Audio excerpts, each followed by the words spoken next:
should decorate the living room for all us kids to see. When I hear the Sunday bells ringing in the morning, I remember crying when she used to sing, "Oh, Mama, like the roses." But most of all, she cared about the way we learn to live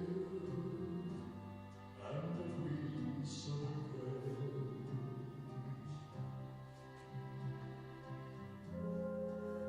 You know, I kept the family Bible, the rose she saved inside. It's pressed between the pages, like it found a place to hide. Oh, Mama, like the roses in such a special way. We bring them every Mother's Day and put them away. Oh, Mama, like the roses.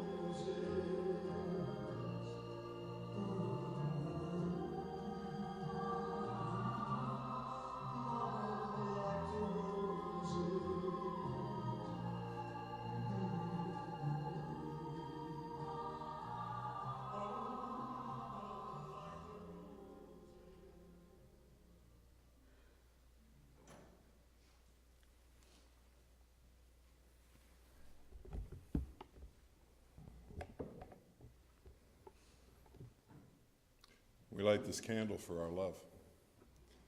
We light this candle that your light will always shine. We cherish the special place in our hearts that will always be reserved just for you. We thank you for the gift that your living has brought to each of us. You were loved. You will long be remembered.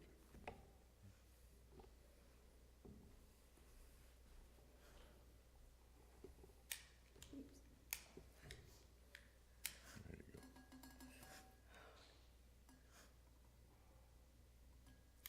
Thank you, dear. Well, I welcome you today. My name is Philip Smith, and it's my sincere honor to have been invited to be your funeral celebrant today. As we come together as family and friends to share these moments of comfort and remembrance of the life of June Sandra Garner. And this place becomes sacred and special because of the fact that we bring our hearts together in it. And we do so to reflect on the well-lived and vibrant life of this beloved and admired woman today. Another valued purpose in our joining our hearts together here today is to bring strength to June's family. Her loving husband and partner for their 62-plus years shared her Roy.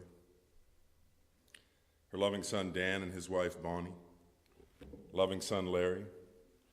Her loving son Terry and his wife Sally. Her loving daughter Barb and her husband Randy. Along with all the grands that she adored so very much. Brittany, James, Becky, Cassidy, Victoria, Elora, Megan, Courtney, Kaylin, Tyler, Jessica, and Sarah. And her loving great-grands, Julie and Trinity, Bennett, Olivia, Marley, Easton, Ayla, and Reed. Along with her loving sister, Barbara. And those who would make up the extended branches of this family tree, those who would become the friends and the neighbors, the co-workers along the journey of June's path. And we take an important moment today to reflect on lives that were a part of June's yet are no longer joined to ours physically. Lives that June loved. Her loving parents, June and Carmen, her brother-in-law, Fred, all gone on before and are now reunited with June beyond our sight and for eternity to come. As today leads us into further steps along this path of remembrance, I encourage you to remember the fact that we are stronger because we walk this journey together. We band together and provide the strength to lift each other and the tenderness to listen with care in those times when it's needed most. And on behalf of the family, I say thank you for coming today. This is our moment to stop, to take some time to honor June, the life and the meaning that she brought to each life that she would encounter in the journey of her days and walk beside.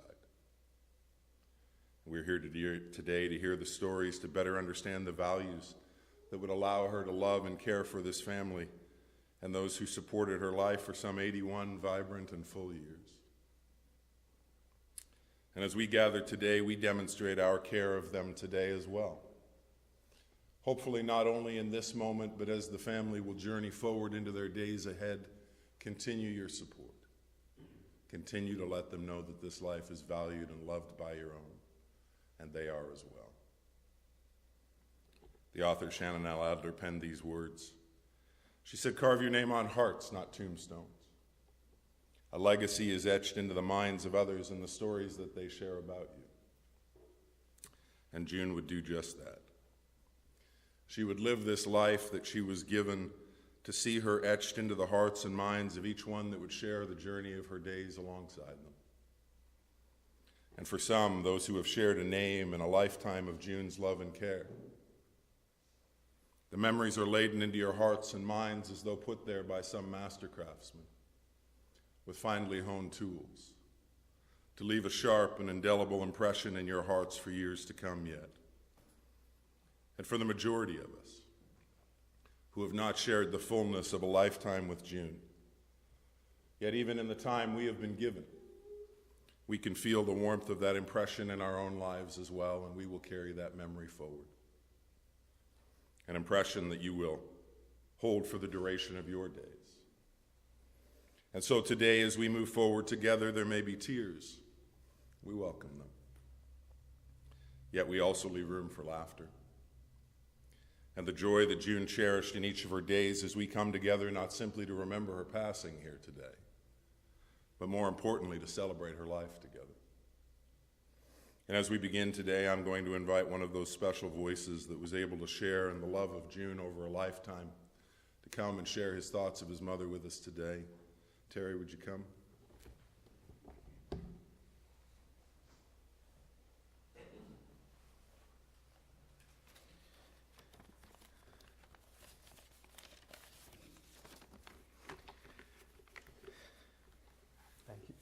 Thank you. And thank you so much, everyone, for being here today and honoring and celebrating and remembering my remarkable mother. She meant so much to so many people. She was wise, caring, loving, and displayed kindness to everyone she met. She was extremely protective and supportive to her children, grandchildren, and great-grandchildren. She would always take the time to listen whenever we needed her. She had a remarkable ability to listen without judging, offer logical solutions, and make sure you always felt better after your interaction with her. We can't forget the family dinners either. She was a fabulous cook, and just the smelling the turkey or the roast dinners will forever rest in my senses for the rest of my life. My mother was also my hero. She showed courage and grace, fighting some major illnesses in her life. She fought breast cancer, colon resection surgery, chronic neck pain, kidney issues, breathing issues, and over the past few years, Alzheimer's. No matter what she faced, she never once complained. When she went through her cancer, I told her that it wasn't fair that she had to go through this. And she said, well, everyone has to go through challenges in their life, and I'm no different. You need to fight with everything you have for the people you love and who love you. Even when she was in hospital, after her many surgeries, I would go and see her and ask her how she was doing. She would always say, I'm fine, and how's my little boy? And how's the kids? She would always put others before herself, and you could tell she was always happy for everyone as long as we were all okay. Mom became my hero as a very young kid. She helped me with my confidence, independence, and being accountable. When I was a young boy, I struggled in school, particularly reading and writing. I was into all sports and mainly interested in playing and watching hockey and baseball. But I had teachers ready to give up on me, telling my parents that I may have a learning disorder and that I should be tested. My mom disagreed. But she agreed to have me tested. The test came back that I was behind in reading and writing, but my IQ was much higher in all other areas of the test. She was right. She spent the next several years helping me improve my reading and writing. She stuck with me and became when I became frustrated to learn things. She had to rewire me to believe in myself the way she believed in me.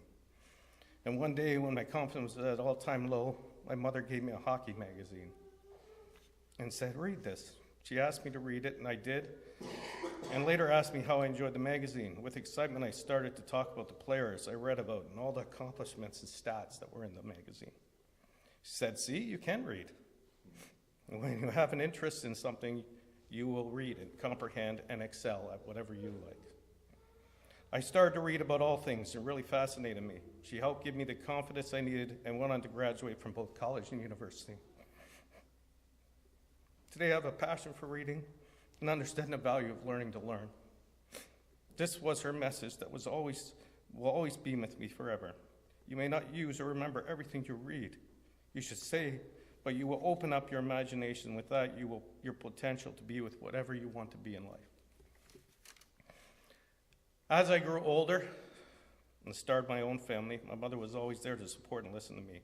When I needed help or made mistakes, she was always there to offer great advice and make me look inward at myself to be a better person. She would say, "You're only human and will make mistakes like we all do. But if you take accountability and learn from everything, you'll be okay."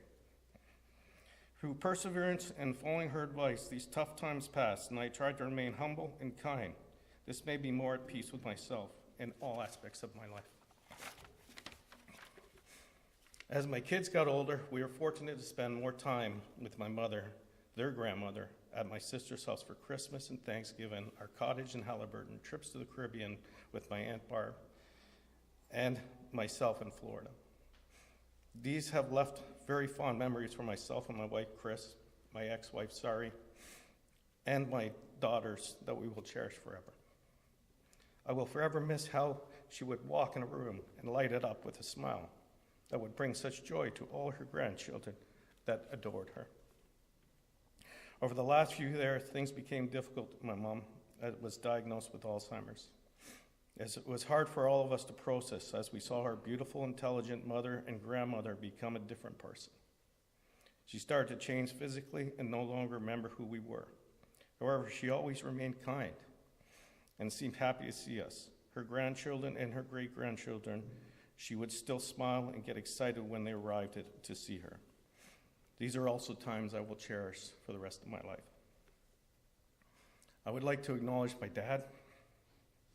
He's always been there for her for 62 years. Any relationship has ups and downs, but you remained by her side even during the tough years and always looked after her. Thank you. I would also like to thank my brother Dan for all that you do, caring and looking after our parents. You have my mom's kindness. It's the greatest gift ever. Well, Larry and I were always more far away. You were always there to help them with whatever needed. I would especially like to acknowledge my sister, my beautiful sister Barb. She was always there for my parents and looked after them through the most difficult time in our lives. She did this with devotion and dedication. Over the past few years, this has been extremely difficult for you, and I thank you with all my heart. You not only did you lose our mother, but you lost your best friend.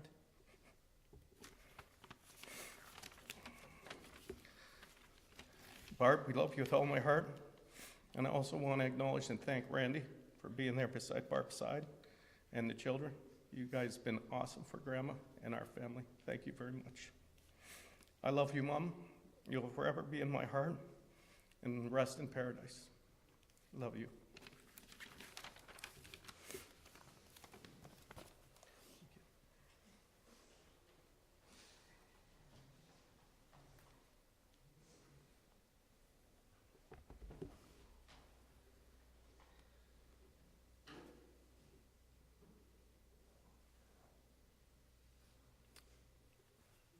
Thank you, Terry, for that great example of your mother's love.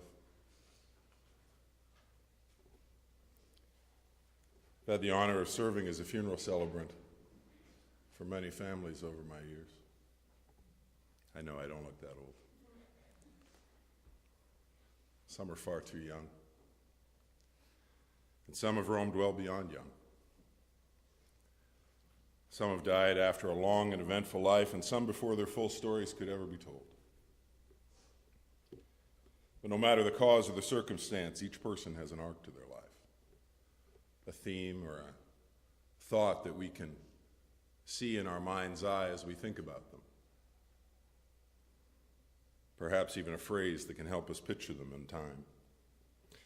I try hard to understand these about the lives that I get to represent. As I hear the stories and I understand the person that we come to celebrate and remember together. The understanding that I heard from June's family was simply this. She was the one to always put the needs of family before her own goals, each and every time. And would demonstrate her strength in the care and dedication she held for each life that she was entrusted to.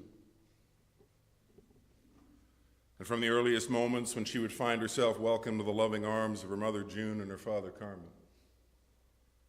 On that 12th day of October in 1941 at St. Joseph's Hospital just down the road in Toronto. June would come in to know the love of family. They would make Toronto home in those early years, and it would be there that the Parkinsons would welcome little June, and just so she would never be bored, there would be another set of feet at the family table as well, her beautiful sister Barbara. They would enjoy the fullness of that house on Lisgar Street in the west end of Toronto. It would hold Mom and Dad and Grandma, the girls, and it would be home for the family until June was about 4 years old. Then the move to 240 Lansdowne Avenue would come. And it would be in these years that June would begin to develop the goals of her own young life. She would always be her daddy's girl, that's for certain. Loved the times that they would share together in those formative years. She would also be a playful little sprite. She was always joyful. Her loves in life would see her enjoy reading and singing. She would be a little fish when you got her in the pool. And she would love to play with her bestie, Silver, the family German Shepherd. I have no idea how a German Shepherd gets the name Silver. I'm curious about that. We still don't know. Okay. It would seem she may have had a clumsy little streak in her, though. By the time she was finishing up grade 2, she would manage to break her right arm, just in time to enjoy the summer in that cast. In time, it would heal, and it would heal just in time for her to break her left arm just before grade 3 would start. And yet she would survive. That joyful little girl would turn her excitement for life towards the skills that she would put into dancing. She would love the time that she would spend at Adele's dance classes, learning tap and ballet. No doubt feeling like a little princess in her tutu. And that little streak of distant thought that would lead to moments in her life would never really fade. For example, as she would take the bus home from dance class after every opportunity enjoyed, she would often end up leaving her dance shoes on the bus almost every time as well. Her mother was always very gracious when the bus driver would arrive at the family's front door with little June's dance shoes in his hand. I'm sure today they have been digging them out of the depot dumpster. And while she would have these moments, she would be a diligent student. Whether it was in her years at Brock Public or Kent Senior Public, the years that would see her develop a great sense of who she was and who she was going to be. She would develop a set of friends who would help her find the value in those years of her life's development. No doubt many of those relationships would come out of the years that she would invest in attending in Sunday school and being part of Canadian Girls in Training, complete with their white blouses and their black scarves. Now, all you need to do is think Girl Guides, but in a church context, and then you have Canadian Girls in Training in mind. They still exist, by the way. Her years on Lansdowne would give way to the years that they would spend on Grenadier Road. And they would welcome her to her teens in those years. The wonder of the times she would love to play in High Park and enjoy the wonder of her high school years. Her first would be at Bloor Collegiate. And when the family would move to Pandora Circle in Scarborough, she would end up completing her studies at West Hill. Her high school years would move towards their completion, and she would begin to no doubt wonder about the future days ahead. Perhaps the joy of a life to come would be a discussion among her and her friends and her sister. She and Shirley may have actually been discussing that as they were running for the bus on that particular day. And as they would miss the bus, they would welcome another opportunity. As young Roy and his buddy Jerry had noted the girls running for the bus, watched them miss it, and as smooth as a shark skin suit, they would roll their car up alongside that curb. You know I'm right, Roy. Yeah, you know I'm right. Roy sitting there looking a little bit like a young Elvis. They would ask that all-important question. Can we give you young ladies a ride? And that, my friends, would be the spark of the next 62 years that she and Roy would share together. I'm told they didn't date for too long before Roy would ask her that question that would change their lives forever. And June would give him a resounding yes. Sorry, I just turned off my iPad, and I'll fix that.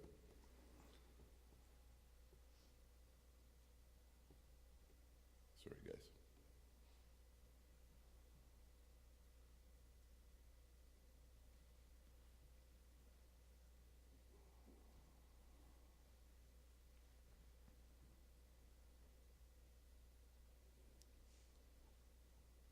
There we go. Technology is our friend and our foe all at the same time. We understand this, don't we, Randy? June would give him that resounding yes. They would join their hearts and lives at the altar of Knox United in Scarborough on that 29th day of April in 1960. And then I'm told you would jet off to the beauty of Niagara Falls for a few days. A little bit of honeymoon escape before coming back to the realities of real life in Toronto. When the break would be over, June would be right back at it, working with her full-time role at Bell Canada. It would be her home away from home until the point where she and Roy would welcome their own little buds to their limb of the family tree. With home base set on Trudel and the walls getting smaller with each new arrival. Dan and Larry, Terry and Barb, they would all fit for a while. And yet in time, the family would spread their wings and leave that apartment and head for more space on Invergarden. It would be on Invergordon that would be home base for the formative years, when each of their littles would find the things in life that they would come to love as well. The welcome of pets that she loved to have around, whether they were bite-sized like guinea pigs and fish, or the ones that interested in taking a bite, like the cats and the rabbits and the dogs that would also enjoy their journey shared. And she would welcome the devoted hockey mom role. She'd be at the arena to cheer them on, as they would spend the majority of their Saturdays together as a family at the rink. And by cheer them on, I mean simply sit quietly and watch and wince as her boys would take others into the corners, or be the recipients of such hits themselves. When the summer months would come, she would not let Roy have all the fun in coaching baseball. She too would take on a role for Barbie's team in one summer as well. Strange that it only lasted one summer. We won't get too deep into that. While Barbie would head off to her full days of schooling, June would take her way back to the working world. She would take a role with CIBC that she would hold for the next 32 plus years until her retirement. And while the work would provide an outlet, and it would certainly help ensure that the roof was there and the food was always on the table, it would never be as much of a joy to June as the role of being a mother and a wife. Her free time would see her taking the moments that mattered most, whether it was being there for school trips, volunteering in the classroom, just stealing back a little more time to enjoy with her littles over their years. Together, she and Roy would find the foundation firming up. They would add a car to the driveway when Barb was in her teens, which meant no more taking the bus to get KFC, which was a good thing. The boys would be getting ready in these years to make their exits from the nest, each in their own individual directions. And then they would make the move to Pepper Tree Drive. And while the boys would leave as soon as they felt confident to do so, Barbie, well, she would just stay. As long as Mom and Dad would have her and just be happy to hang out for as long as she would be welcome. They would share the joy of those years together, and while both would find themselves in the working world, Barb would love those mornings shared. As she and June would hop in the car and Barb would drive her to work, a daily occurrence over the next 5 years. Before Barb would find herself breaking out on her own and setting her own new foundations. But don't let that think that the rides would stop. No, my friends, Barb would continue to carpool with Mom for the next 5 years or so to follow. Perhaps it was the convenience of routine, but I think it was probably just the joy of those moments stolen for another 5 years. Yet both would be glad to have them. The years would bring another role for June, one that would almost rival her role as a mother. Yet being a grandmother would be so much better, because she could make them feel spoiled rotten and then just send them home. She would joke that she could only handle a dozen of them. And luckily for June, the kids would comply, and that would be the exact count. And she would welcome the opportunities to share in their lives as much as she was able, whether it was a trip to the park or some time on the swings, or the joy of the CNE, or those ultra-safe rides, the pumpkin patch to collect the perfect ones to sit on a porch. And she would be there for their soccer games and their skating competitions over the years as well.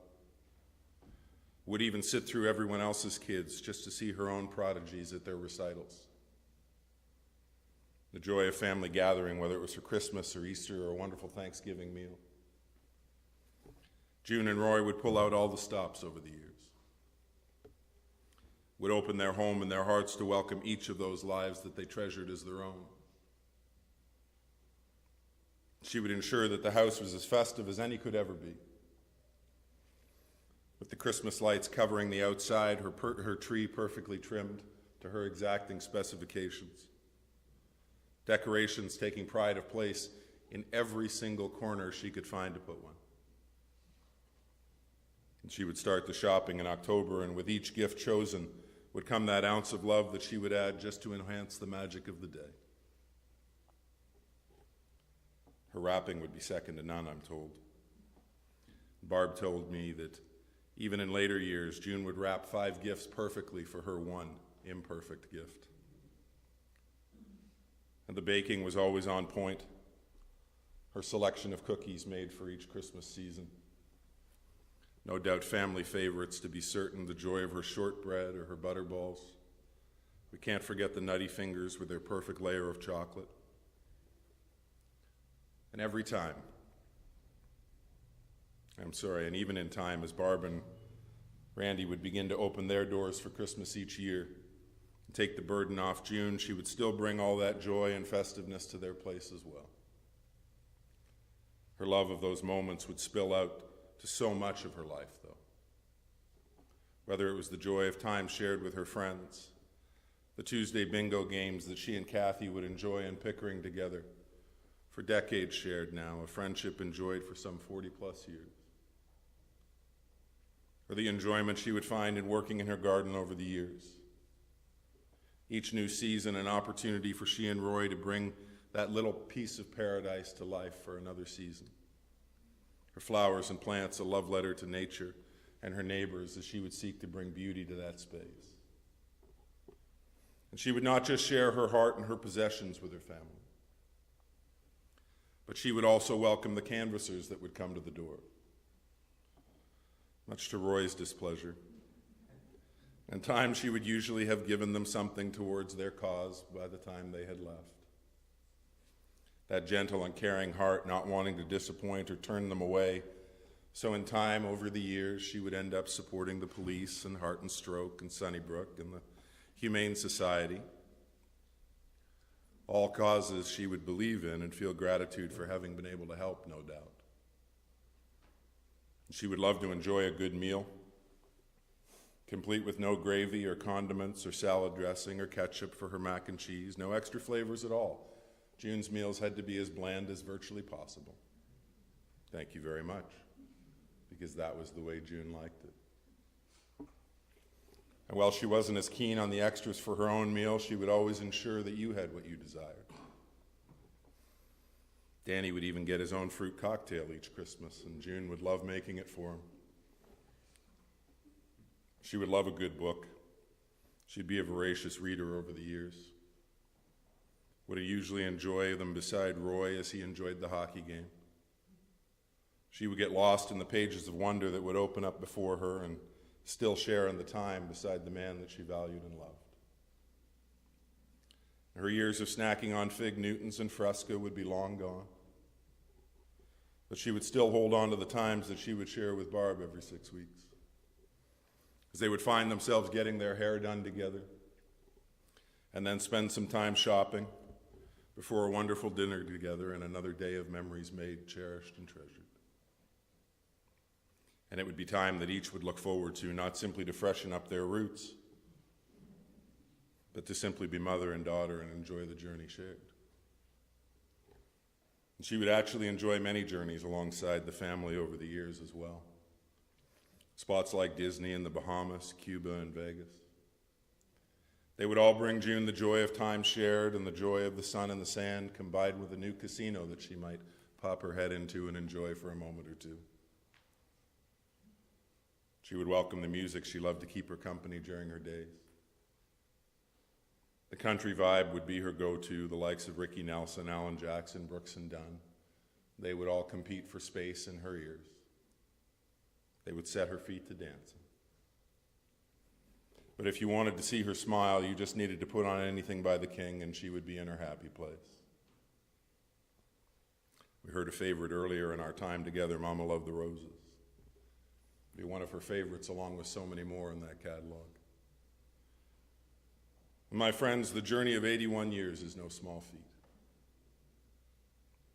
The generations it represents, the love that would spring from the limb of the family tree that she and Roy would call their own, the lives that she would welcome to her heart, to her life, the joy of each that she would feel in her presence, and the love that each would share with her person.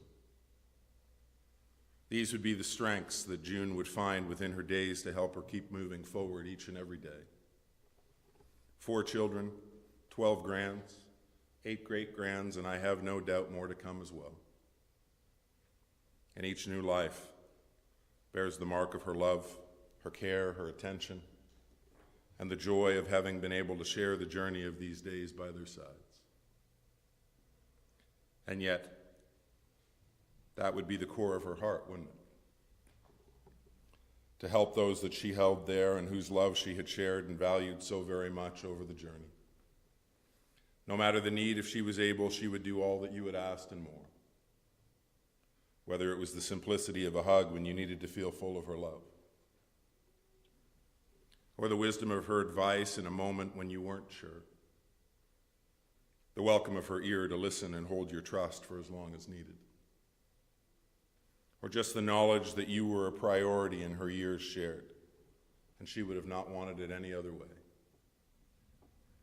That proud mom who was there for everything, the one who had ensured that the lives of those that she was entrusted with would know all the love and the care that she had to offer, from their first days to her last. She would diligently be there to ensure that firm foundation that she and Roy would set in place so many years ago would remain. And even in the reality of these final steps of her journey, the ones that would bring further change for she and Roy, the new space they would call home in Brooklyn, along with the physical changes in June's day, the fading of the moments once treasured, now harder for her to bring to light. Yet those changes for June would not change the love that was felt in the hearts of those who had cherished her in her heart for a lifetime. So that in this moment, as we find ourselves here today, gathered in this place of remembrance to celebrate this life that was cherished and loved, we can focus on the love and care, the dedication and devotion that June would offer to each of those lives that she would hold close for these 81 rotations around the sun that would take her to this past 27th day of October in 2022. And that moment in time where the journey of her days would take her to the final steps of this life that would see her separate from our lives, and June would go on to know peace. You know, it's clear to me, my friends, that June loved this life that she was given to live. Each of the 81 years that would come together and make it full and rich, the adventures that her life would take her on from her earliest moments to her last. And yet for those of us who remain, we can find hope in the knowledge that in hearts that love, memories never need to die.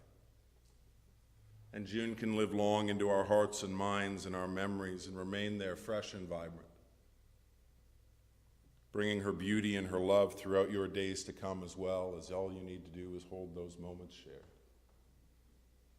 For those of us fortunate enough to be able to know and experience the joy of sharing your life with her, we must now allow room for that task to change, to see our focus from the care and compassion given to June, to see it shared with the family in the days to come as well. When your thoughts drift to her, perhaps you'll reach out. Perhaps you can provide them the simpleness of a kind gesture, a loving smile, or the warmth of your listening ear to listen with care. And that's enough. As we do prepare to bring our formal elements today in the chapel to a close, we prepare to usher June to her final place of rest at Pine Hills before coming back here for our time of reception. Oh no, sorry, we're doing reception and then going. My apologies, folks. But as we do prepare, I'd like to share two final things with you today. A reading and a song, both dedicated to June's memory and love from her Roy and her family today.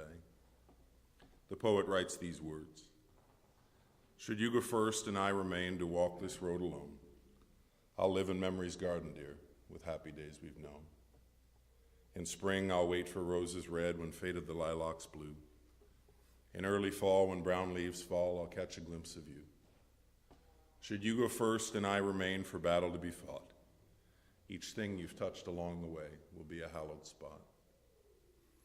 I'll hear your voice, I'll see your smile, though blindly I may grope, but the memory of your helping hand will buoy me on with hope. Should you go first and I remain, one thing I'll have you do: walk slowly down that long, long path, that I might follow you. I want to know each step you take, for I may take the same. But someday, down that lonely road, you'll hear me call your name."